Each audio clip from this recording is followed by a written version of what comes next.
Hey everybody, welcome back to another episode of One Mic where I watch shit so you don't have to. This time I'm back to talk about UFC 257, Poirier versus McGregor 2. I'm going to cut right to the chase, man. Really the only things worth talking about were the main event and the co-main.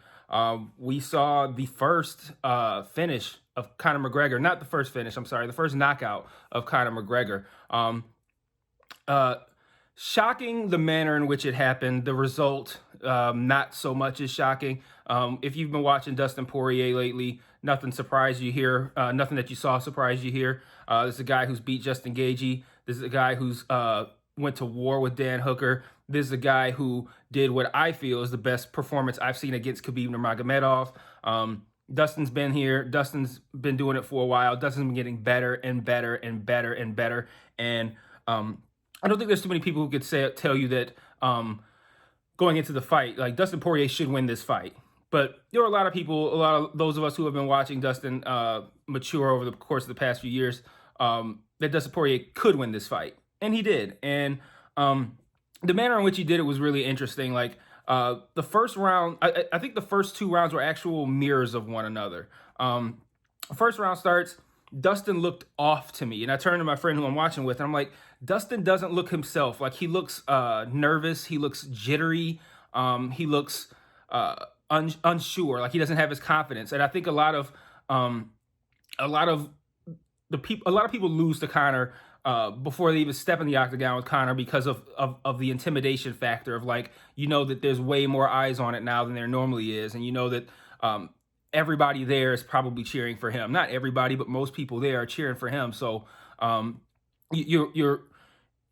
there's got to be some kind of jitters. You got to be thinking in the back of your head about getting finished in the first round.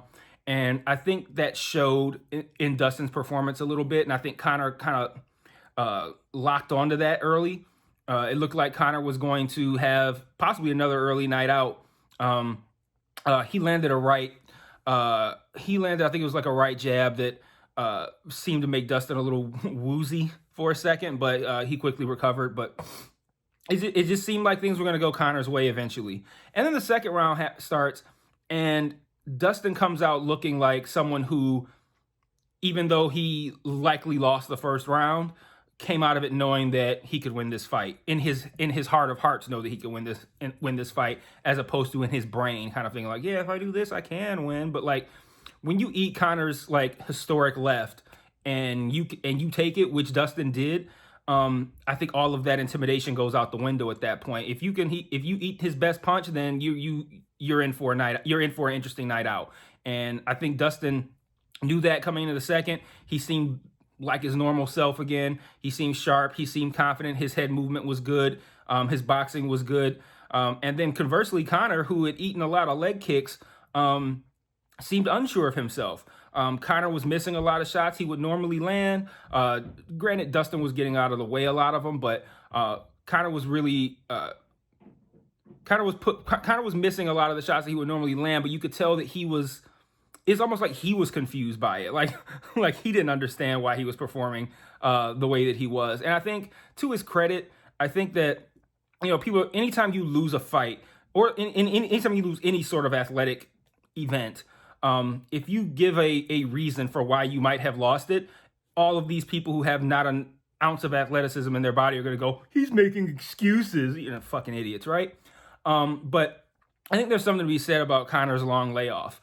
This is a guy who hasn't had a meaningful fight in duration since October 2018. He had the fight against Cerrone in January 2020. I'm sorry, he didn't fight at all in 2019. He had the Cerrone, the quick little Cerrone fight, 40 seconds in January 2020. So if you look at it in just over 2 years, Conor's only had one real fight, and it kind of showed. I think he was thrown off by how sharp Dustin was, which is surprising me, because how could you not be ready for that?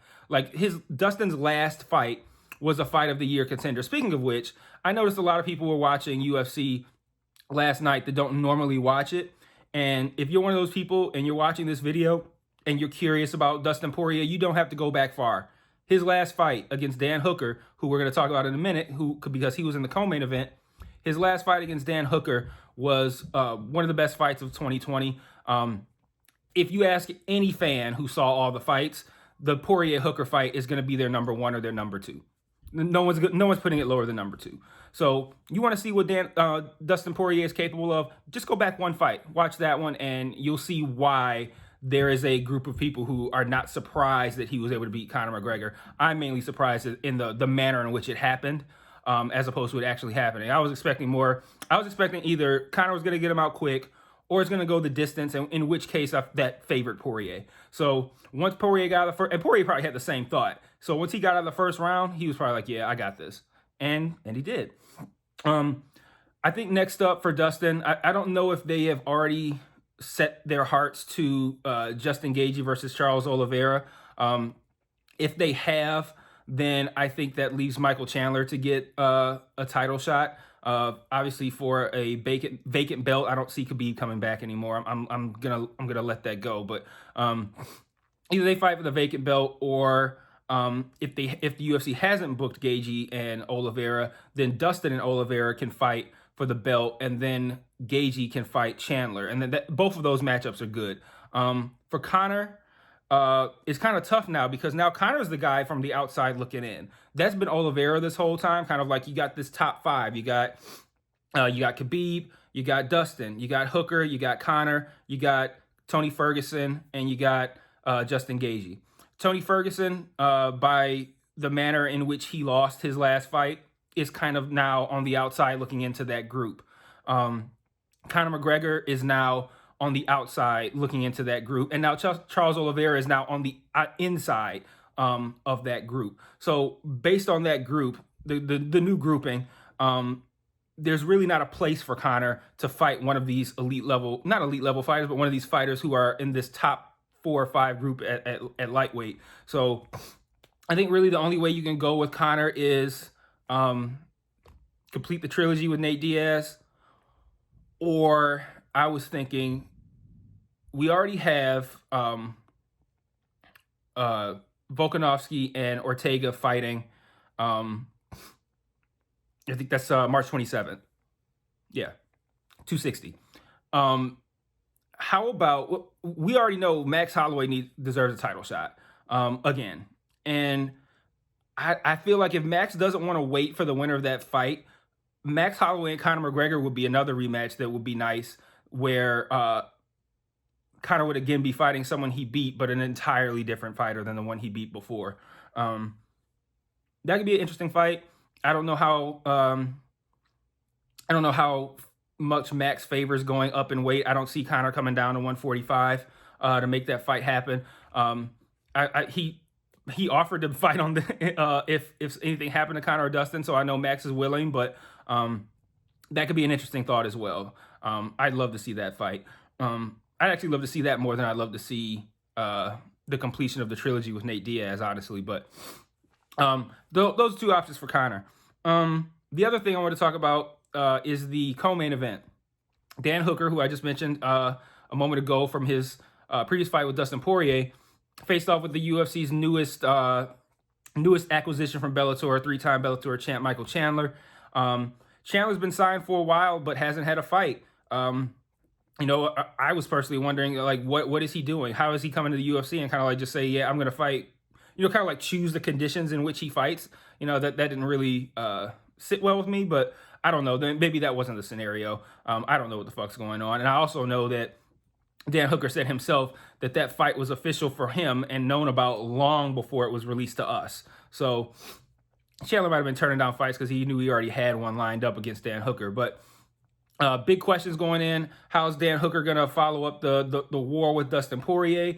How's Michael Chandler going to look in his debut? Michael Chandler's short, strong, good wrestler. Hooker, long, tall, good striker, great takedown defense. It was on paper, it was a really tough matchup for Michael Chandler. And man, Chandler took him out like that, man. And it was impressive. I was expecting this to be another war. And for Chandler to finish a guy in the first round who just went 5 rounds of war with Dustin Poirier, like, what does that say about Chandler? Like, I mean, you gotta, like, you look at Dustin. Dustin just beat Conor McGregor in the second round by TKO. Never been done. He just knocked out Conor McGregor in the second round. Never been done. His previous fight, a win, a 5-round war with Dan Hooker. Dan Hooker losing the first round to Michael Chandler. And then Chandler turns around and the very next fight sees the guy who beat the guy that he just beat, but in 4 more rounds, go and beat Conor McGregor in the second. Like you can't really do like fight math like that. Like, since this guy beat this guy, then this guy should be able to beat this. It doesn't work that way. But for the purposes of just the way that night was set up and how this can propel Michael Chandler forward so far, because like, you know, he's already come in now. He's beat one of those guys who I said was on the inside, and which also by now he is now also in that title contender group as well.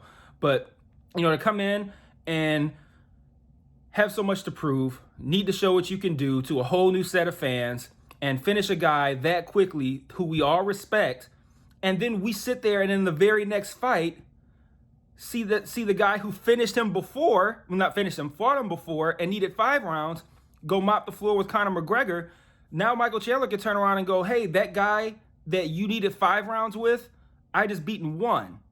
And you just beat Conor McGregor. So what does that say about me? It's more like it's almost like a mind fuck more so than it is any kind of math that we can do to say that this means Michael Chandler can beat Dustin Poirier. It doesn't mean that. But it's an interesting conversation to have, particularly amongst the fighters themselves, and when they're trying to like negotiate who their next fight should be against, something like that. So really interesting turn of events at the end of last night. There were a lot of other good fights on there. Not a lot of finishes. I think we only had throughout the whole prelims, I think the only finish was a submission. We had Amanda Ribas upset. It's weird to call it an upset. I believe Marina Rodriguez was actually favored to win the fight, but no one. I picked Amanda Ribas. Everybody I saw picked her, but yeah, something of an upset there. Yeah, lots of good stuff. But like the end of that night, really changed the structure of the lightweight division. To have your top 4 guys out there and have each of them do something to kind of like completely change how they fit into the title picture is really interesting. So really good event. I highly recommend if you are a first or new kind of viewer to UFC and you are like, oh man, I fuck with Dustin Poirier. He's got a whole lot of great shit to show you, even better than that. Because like beating Dustin Poirier in the second round, no one's good. Like Dustin Poirier beating Conor McGregor in the second round, that is an accomplishment in and of itself. But if you want to see how good this guy is, you don't even need to watch that fight. You can watch one of the others. So check out Dustin Poirier. UFC's on a break for a little bit, so I won't be back with another fight talk until February. UFC's off next week, and then February 6th, we got Volkov versus Overeem. February 13th, another pay-per-view headlined by Usman Burns, and then a lot of other great, I can't remember the ones that they showed last night. For February 20th, there was something good. February 27th, there was something good. I think Dominic Reyes fighting. Oh, 20th was Blades and Lewis. There's another good one. Reyes and Yuri, God, I cannot remember how to pronounce his name. February 27th, and then the stacked month of March. So lots of great stuff coming up. Again, if you're newer to the sport, you're coming in at a great time because they are stacking the deck in February and March with big fights. So check those out. Keep checking me out. Rate, comment, subscribe, share, and I'll see you guys next time. Peace.